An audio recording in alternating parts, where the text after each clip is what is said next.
Tonight, Oshkosh City Council members looking to upgrade and make improvements to the wastewater treatment plant. City budget documents lay out more than $40 million in long-term wastewater projects. New at 10, Drew Best is live in the Fox Valley newsroom with the very latest. Drew.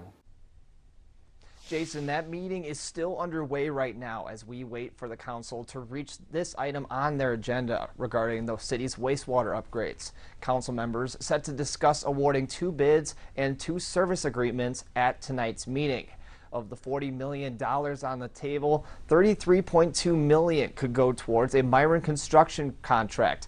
This project would add new phosphorus removal filters and a UV disinfection building, replacing chlorine gas at the wastewater treatment plant. These are changes required by 2027 to protect river water quality and reduce chemical risks and long-term costs.